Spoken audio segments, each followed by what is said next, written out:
you have enough energy value in just the so-called nuclear waste in the United States to meet all of the United States electricity needs for over 150 years.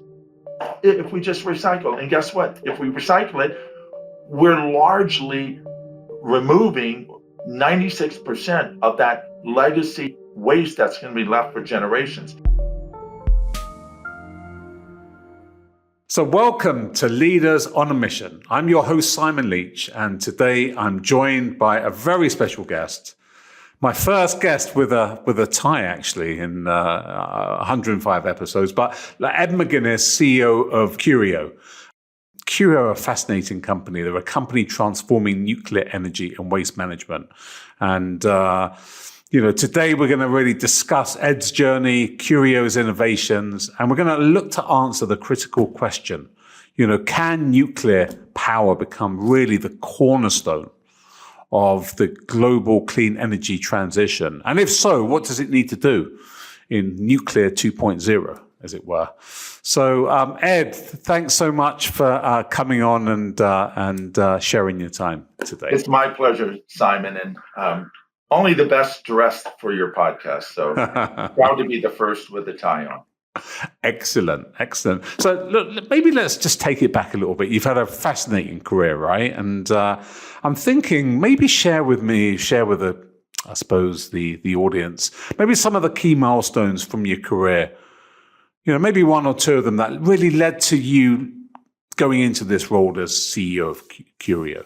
Well, I've been very fortunate to have had an amazing career with great opportunities. The harder you work, the luckier you will be. That's been my experience, and serendipity is an important part of my career and a lot of people's successes and how I've gotten to where I am today.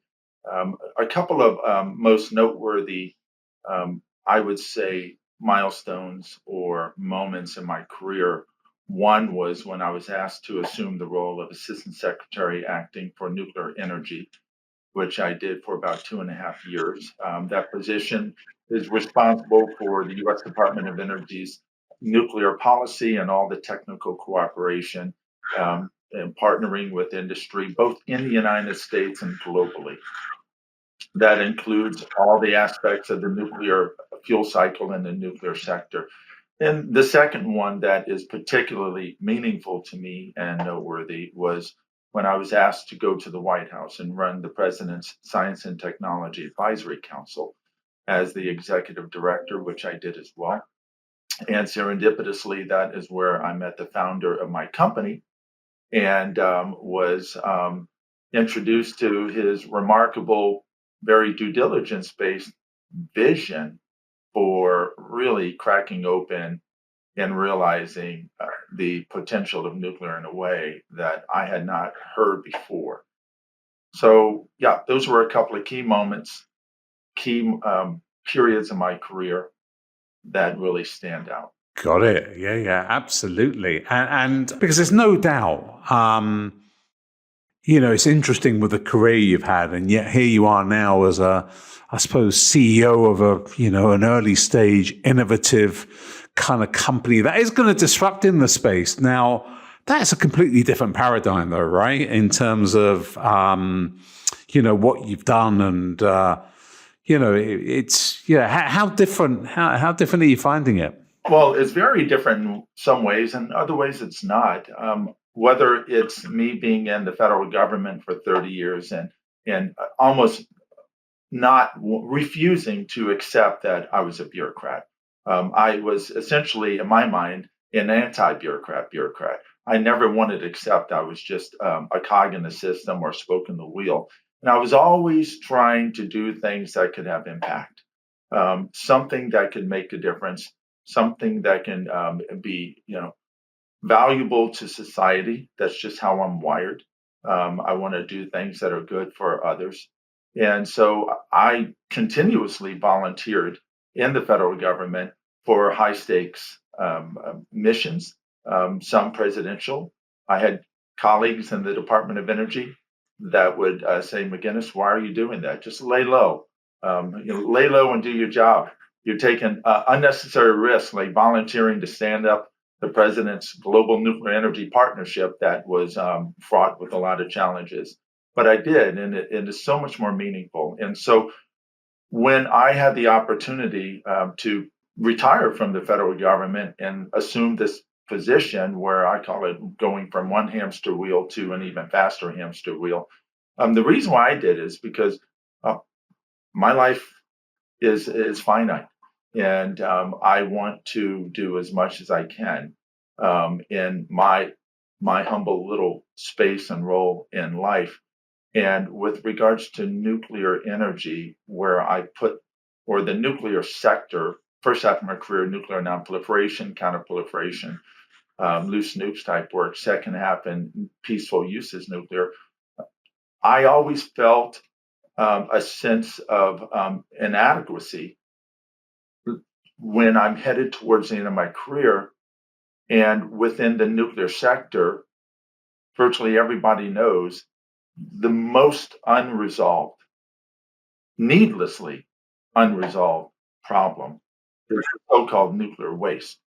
And it is mind-boggling if you don't recycle it in an environmentally sustainable way and do full extraction of the resources.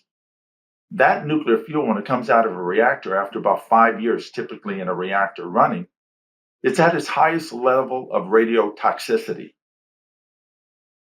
So, but if you recycle it, you can dramatically, certainly with our process, we can reduce that high level radioactive material down to about 4%. Yet, if you don't recycle it, that material will literally remain unsafe for humans to be around for 100,000 years and as much as 1,000,000 years, according to the Nuclear Regulatory Commission, because they have that standard for safe, secure, deep geologic disposal of that material when it's not recycled. So I felt as though I was going to conclude my career leaving an awful, awful legacy for not just my kids, generations, but for civilization as we know it. Who can wrap their minds around 100,000 years? That's the primary reason why I left government, went to private sector. There's a lot more to the reasons why we don't have recycling in this country and why the world is not recycling in an environmentally sustainable way, frankly. And all the other ones are states, all the other recycling processes, plants are state owned and they're very old processes. But the Rabbi Moskowitz, life works in mysterious ways, doesn't it? My father was a minister, and I was sort of a bad little kid. I had to live up to that stereotype of being a bad little kid when I'm in a minister's son. But I found my way and found a way to be productive. But I've always, appreciated and been attracted to individuals that are principled, that are focused on doing things that are good for society. And the founder of my company, Rabbi Moskowitz, he is also an incredible entrepreneur and decided to give much of his life to entrepreneurship, but in a stakeholder based way, in a meaningful way for society. And that's how I'm wired. I want to have a successful company that has an incredible ROI, a return on investment, but I also want to do it in a way that's good for society and that's environmentally sustainable. So that's why I left government. I didn't have to as a non-mandatory, career. I had non-mandatory retirement, but it was too good of an opportunity to pass up. And this is what I want my legacy to be: that I am going for trying to once and for all not leave this really unacceptable and unnecessary legacy, and then realize the full potential of the nuclear sector to deal with existential threats facing us, as you mentioned, some of which only nuclear is in a position as one of the key pieces to really effectively deal with it. Climate change, for example, and energy security in this country. Nuclear is such a pivotal aspect of that. I never realized that, actually. I was looking before. Am I right in thinking globally, I think the US was responsible for something like 30% of all nuclear kind of output? Sure. In the United States, we have about 18% of our electricity generated by nuclear. Today, it's dropped a little bit. It was at 20% or so. We still have the largest number of nuclear units in the world, 94. China is hot on our heels. They're at 57 and building rapidly, but they're still building, for the most part, um, if you will, clones of Western reactors, US, French, and they've sort of back engineered those reactors. Now they're pushing forward and trying to get put in some new advanced reactors, which they're doing. But the one thing about the United States, and I was at a community meeting in Idaho Falls, Idaho yesterday, and the mayor of Idaho Falls made a really good point. She said, we may have lost a lot of our national nuclear infrastructure and capability, and we may have lost a lot of our deep knowledge of large nuclear construction projects.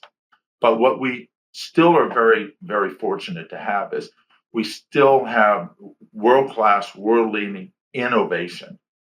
However, why ever we're so good at that, but we are. That's one of our strengths. I believe in recognizing one's strengths and weaknesses in a humble way. But we have been fortunate that we, in the United States, in particular, in some of these tech sectors, in particular, and including nuclear, we still are very, very good at innovatively, in a very disruptive way, bringing in new technology to the market that can have transformative effects, whether it's SpaceX, whether it's Apple, whether it is Microsoft, when IBM thought, oh my Lord, the future will always be the past, which is hardware, computers on your desk. That couldn't be further from the truth. And they gave away the keys to the future kingdom and said, don't worry about it, Bill Gates, you can have the software. In the nuclear business, the software is the fuel. And that laptop is the reactor. The hardware is the reactor in our business.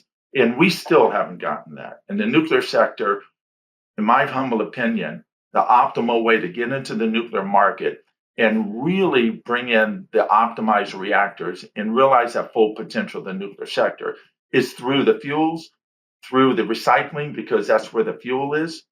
We've only used 4% of that energy value when the nuclear fuel comes out of a reactor. We're sitting on a treasure trove of that highly valuable, not only isotopes that can be repurposed for new fuel.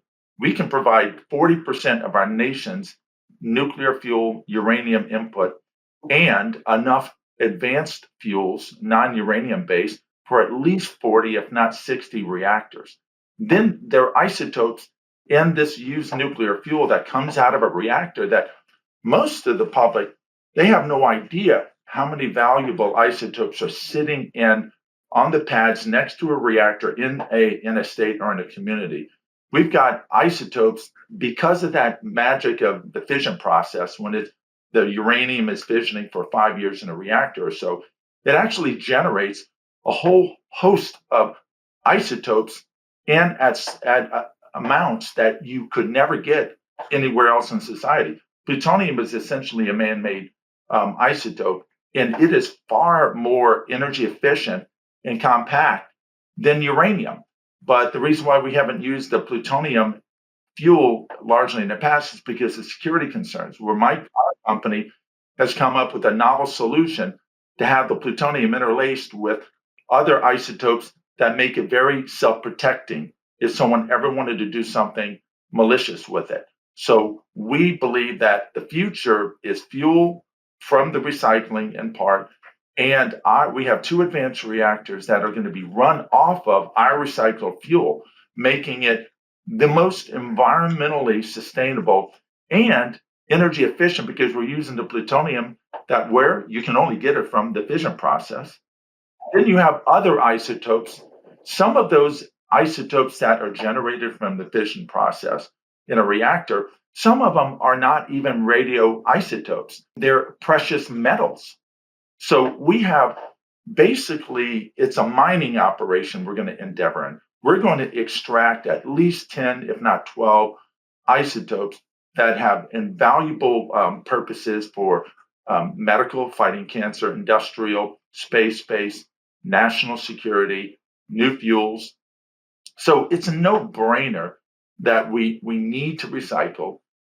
A nuclear sector, such as in the US, where we're only using 4% of that uranium that we're digging out of the ground, and then we're going to, after we use it once, like having a Ferrari and you fill it up with gas for one tank and you throw it away, it is utterly illogical to do unless you look at the reasons why, which are political, geopolitical, and other reasons. It's not practical.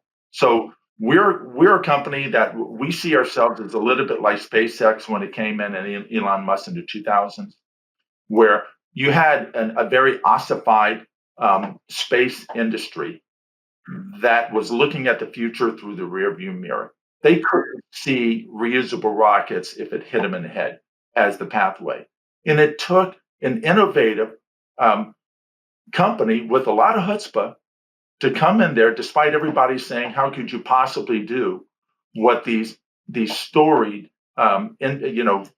government agencies couldn't do?" Well, they're doing it. They've transformed. Now China and them are trying to catch up to SpaceX. We believe we're going to have the same effect. We're going to transform the nuclear sector in a way that's never been, making it environmentally sustainable. So it's going to be acceptable, much more acceptable by the general public when we show that we're being responsible about this and not leaving that for generations to come.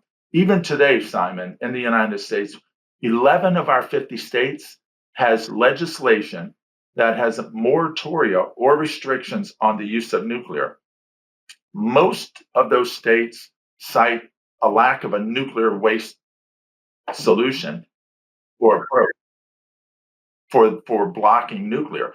So we spend a lot of time with states now because we're going to cite our world-class, state-of-the-art recycling facility, or maybe two, in the United States. We're not going to export that technology. It's too sensitive. We will export our environmentally sustainable, recycled fueled reactors and our fuel, we will, globally. Awesome. Just a couple of questions. So with this challenge, with the recycling of it, as it were, how does the sector currently dispose of stuff then? Two ways. One is by not recycling it, and it's called a direct disposal pathway. The United States and a number of countries, certainly in Europe, Finland, Sweden, and others, are attempting to dispose of their used nuclear fuel that is run in a reactor after only using it once. Now, France reprocesses, and a few other countries reprocess, well, a number of them, which is the second way. So the first way is direct disposal, non-recycled. You mine the uranium, you enrich it, get it in fuel pellet forms, you put it in assemblies, you put it in a reactor, you let it run for about 4 or 5 years, you pull it out, you never use it again. Highest level of radiotoxicity, then you're left with trying to dispose of it and trying to even get a community to be accepting such a mind-boggling thing as, hey, we're going to put this material in your community and it's going to be there for civilization as we know it. The second way is the reprocess. Now, the important part to know about this is that all the reprocessing done around the world, done by about 8 countries or so, they're being done by state-owned companies. Not unlike, like I said, with SpaceX and NASA and others, SpaceX was entering a market which was dominated by state-owned aerospace companies. But not unlike that with us, even more so in the nuclear sector. So Russia, France, Japan, China, others, they reprocess. They all use a process called Purex, which is a very arcane process that is extremely problematic from an environmental standpoint because this Purex process uses a nitric acid, of all things, to dissolve the fuel assemblies to get to a couple of valuable isotopes like uranium and plutonium. Well, when you use that nitric acid to dissolve the fuel assemblies, guess what? You've actually increased the amount of high level radioactive waste that's going to be around for 100,000 years. At the end of your process, you have more than what you started from. That's not environmentally sustainable. There's also a security Trojan horse in that second process for disposal, and that is they separate out a pure stream of plutonium. Why? It's called Purex. Why did we have Purex? This goes all the way back to World War II. This goes back to the Manhattan Project. The purpose, dealing with this existential threat of Oppenheimer and Manhattan Project, thinking that in the United States that Germany was on the cusp of Nazi Germany of having a nuclear bomb. So they weren't thinking environmental, and this is they were doing breakthrough first of a kind work. So they got to it as quickly as they can, as however they could. And that is with a nitric acid process. And then they pulled out the pure stream of plutonium. Well, that process is still the base process that is being used around the world today, even in France. They've tweaked it up, yes, but it's still fundamentally the same. That's why, Simon, I would argue those are 2 of the 3 reasons why you don't see reprocessing in the United States, because of the environmentally unacceptable way that that reprocessing is being done. And number 2, the security Trojan horse that if you have a reprocessing plant, like in La Hague in France, you're pulling out that pure stream of plutonium. In order to have that a working stock for that facility to be level set and balanced, you have to maintain hundreds of metric tons of plutonium-239. It may be safe in France, but actually that process was the reason the United States under President Carter banned reprocessing, because it's a process that is too easily turned and flipped in a dual-use way for nuclear weapons program. So our company, again, the reason why I left my company, the government, is what this novel patented recycling process that the rabbi and really this prodigy nuke engineer person, Vic Singh, came up with, and his brother, and that is a dry process not using any nitric acid, so we can reduce down to about 4% of the original waste, separate out the low level and intermediate. And then number 2, plug that Trojan horse vulnerability by having co-extracted with other self-protecting isotopes with the plutonium, giving it a security blanket, if you will. And then the third reason why you don't see reprocessing in this country, they're all state-owned overseas. And so there's no real good, strong entrepreneurial business plan. They're not focused on, minimum overhead, maximum ROI. We are going to be the first company that will bring in at national scale, even global scale, a state-of-the-art, environmentally friendly, ultra secure, and economically robust process with compactness, with modularity, and the highest throughput. So this is going to be as transformative, I think, as the Falcon 9 and the Starship to the nuclear sector. Thanks for the explanation on that. Tell me a little bit about, say, some of the milestones, the company have kind of made, on this journey, because clearly a very exciting journey. Yes, indeed. So when I took over as the president and CEO, certainly I started thinking about the next 2 or 3 years, the first 2 or 3 years in this company. And this company had just come out of stealth when I took over. And so essentially it's been around for about 3 years. And so my thought was where aspirationally and practically, where was I hoping we were going to be? Actually, we've exceeded my expectations. First and foremost, I knew that if a little company like this, with this huge vision and plans, is going to pull this off in in a timeline that is relevant, which is within 10 years, having all of our tech, reactors, recycling, fuel supply, disposition in the market available. We were going to have to be really, really thoughtful in how we leverage capabilities that already exist, de-risk in every sense of the word, from our technical deployment, scale up, to our partnerships, our business line. So we immediately concluded that we needed to partner with the United States government. We needed to partner with the US Department of Energy that has some of the world leading national labs in nuclear. And specifically, we identified 4 of the 17 national labs that exist that are world-class leaders in the various aspects of our nuclear recycling technology and process, which we call a flow sheet. At the end of the day, it's chemistry. Whether it's oil and gas, or whether it is nuclear, or whether it is many other energy industry, it comes down to chemistry. And so we identified the lead labs, Idaho National Lab, Barton, incredible, Pacific Northwest National Lab, Oak Ridge National Lab, and Sandia National Lab.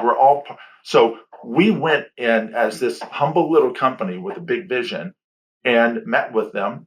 We did a lot of due diligence. That's the secret, one of our secrets to success.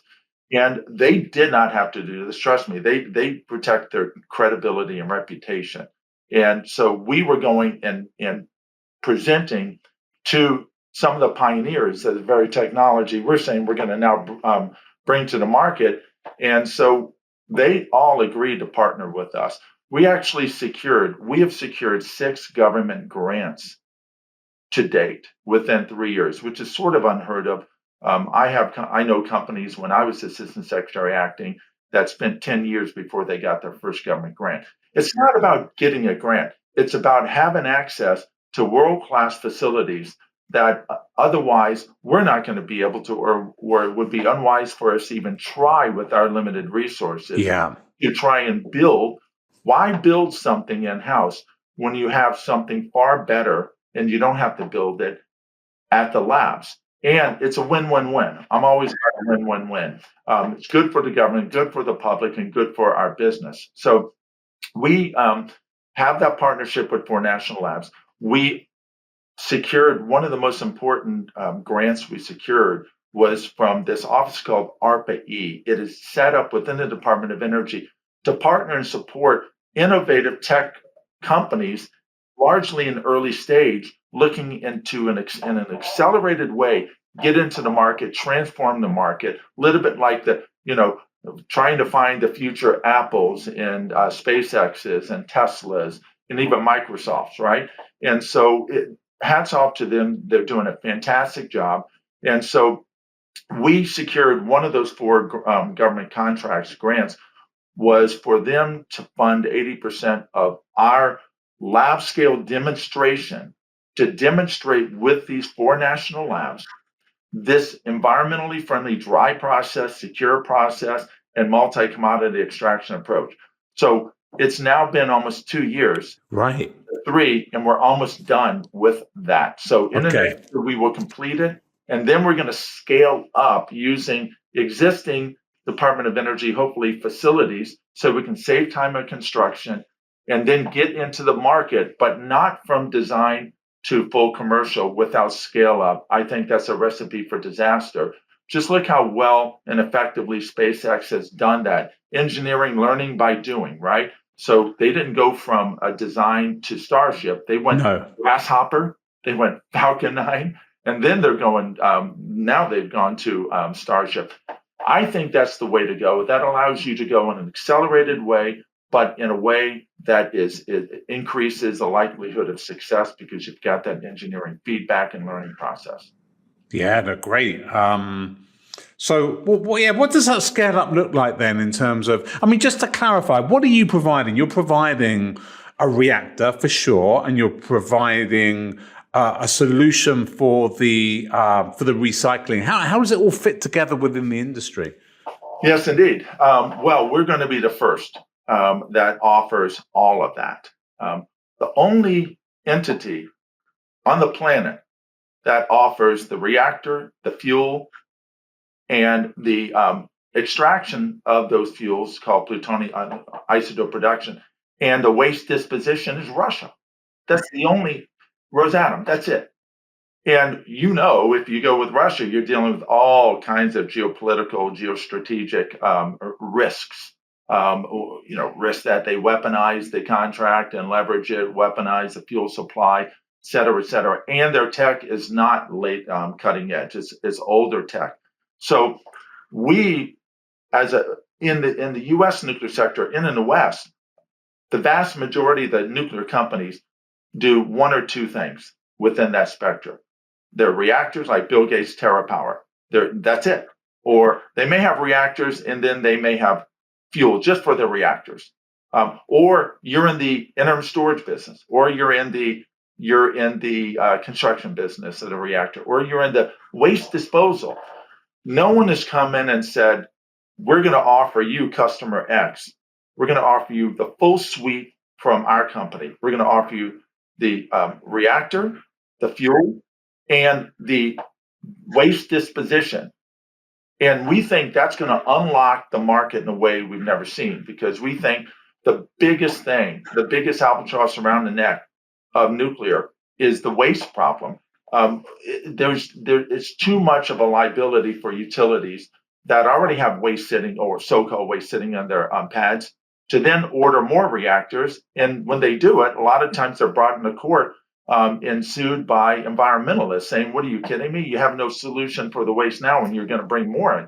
So that's why we're partnered with U.S. utilities now, because they see that's really important and it's been received well. So what does it look like real quick is, number one is, when we're getting into the market in an exact opposite way than most of the nuclear companies.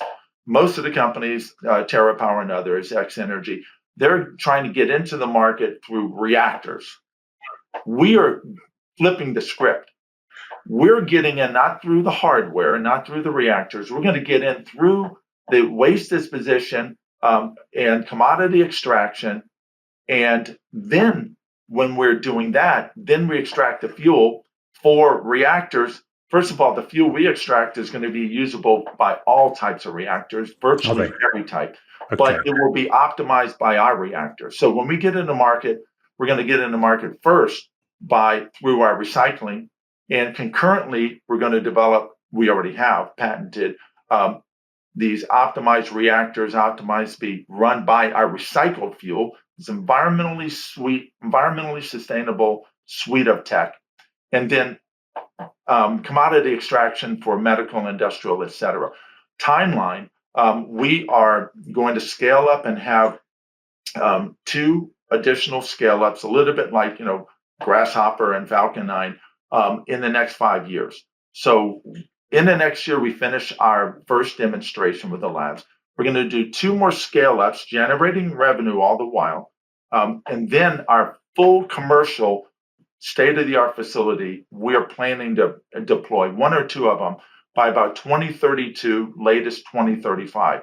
This will be the most compact, most modern, modular, largely autonomous facility, because remember, we're the only one that's not state-owned. We're bringing state-of-the-art tech in a way they can't. These facilities overseas in France, for example, these are $20 billion sunk facility investments.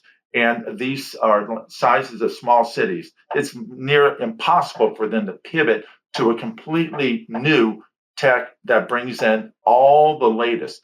That's our advantage, that we can do that, Simon. So our facility, and the last point I would say is, the amazing thing, which I love about what we're doing, is we're going to have the smallest, most compact facility, size of an ultra-modern, large NFL football stadium. Yet it's going to process more recycled material a year than all of the rest of the world's recycling combined, which is, if you combine Russia, France, Japan, everybody, it's about 2,600 metric tons a year. We will process 4,000 metric tons a year. We can process the entire nation's 92,000 metric tons of recycling when we're fully operational, within about 30 years. So we're offering societal solutions. We're offering economic solutions. The facility will have about 3,000 full-time jobs, mostly trades-based. It gives great access to people with 2-year associate's degree, high school degrees, and trust me, they get very well trained. But you're talking salaries between 80 and 125 to 30,000 for trades-based jobs. Facility operating about 60 years. You're talking generational jobs. And this is one reason why we're in advanced discussions with multiple states now that are excited about it. They want us to build our facility there in their state, making them the largest clean fuel producer in the world when we set it up. Sounds fabulous. Tell me, well, I mean, a couple of things. What are the biggest challenge? I mean, what you're trying to do, never been done before, right? I mean, it sounds like you must be battling against all sides here. What are the challenges? You know, the big challenges in order for you to kind of execute this. You think? I think actually it may not be what others might think are the biggest. There are a lot of challenges. I would say the least of the challenges is the technical proving out. We have intentionally identified off the shelf chemistries and technologies that are already used in industry, but it's the unique combination of those that makes it so special to make it that dry environmental process, secure process, multi-commodity. It's like SpaceX. I would think that I doubt that they came up and developed any new novel alloys and stuff. I'm sure to get there in a timeline acceptable, they sought off the shelf technology, but it's the innovative combination. So technical, I don't. It certainly is going to be a lot of work, and we're in the process of dispatching those risks now.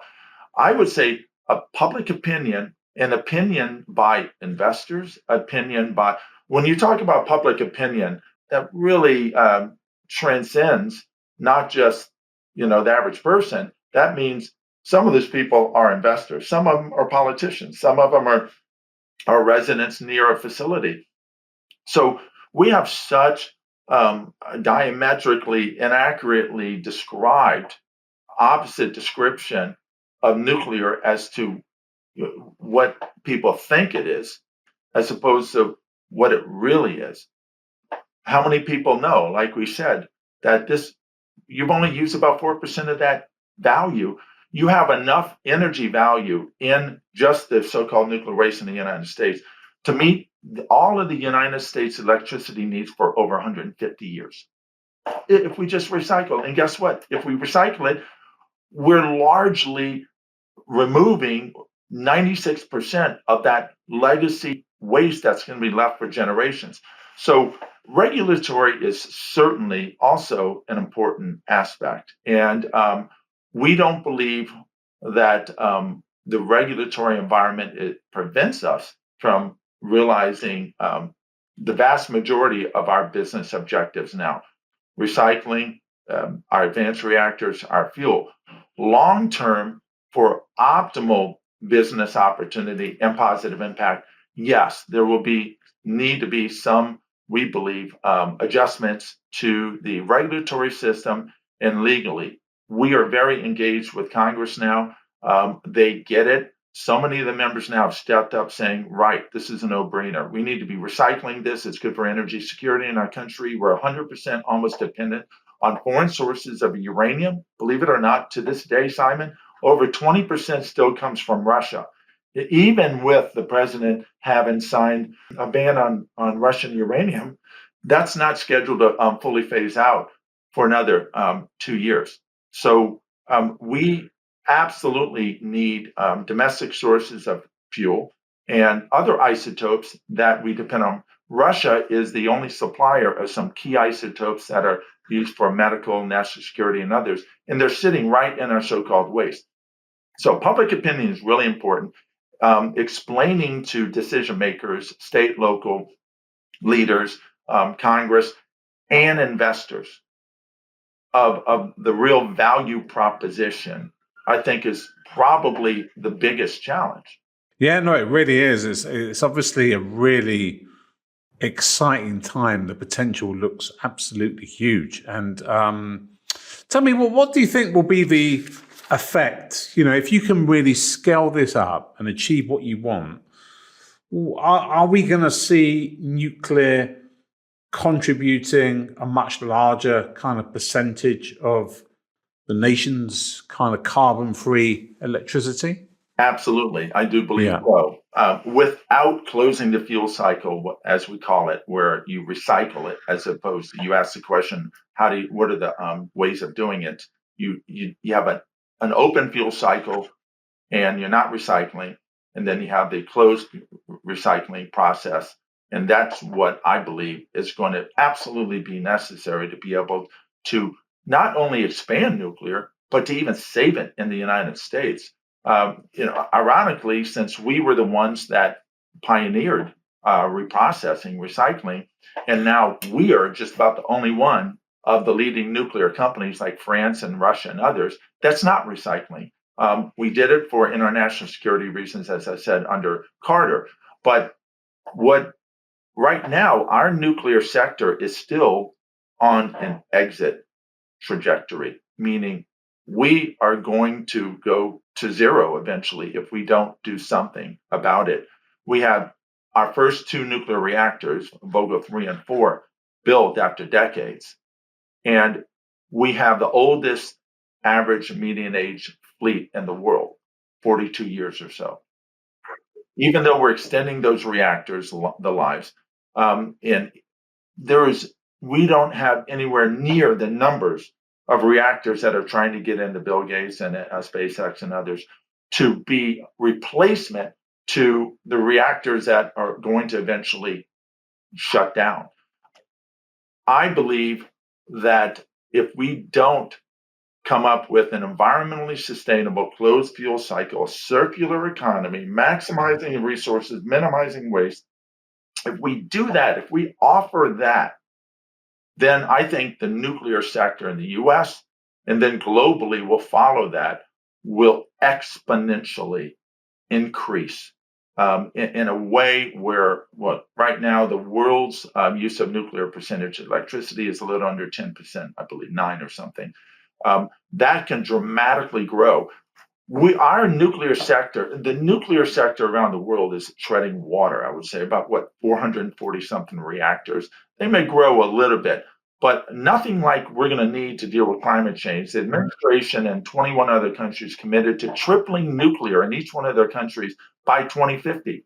There is no way we are even on track to do that if we don't do something highly disruptive and transformative to open up the spigot. And the way to open up the spigot is by once and for all taking that nuclear waste problem, that albatross around the neck, off the table and turning it into an actual win-win-win. Then you're going to have utilities and others saying, oh, I'll take 2, I'll take 4, I'll take 6. Yes, the economics we have to be competitive with other forms, whether it's natural gas or wind, solar. We absolutely can. But right now, we are firing off of just a couple of cylinders right now. We are not bringing our full capability to be able to perform the way we will in the market.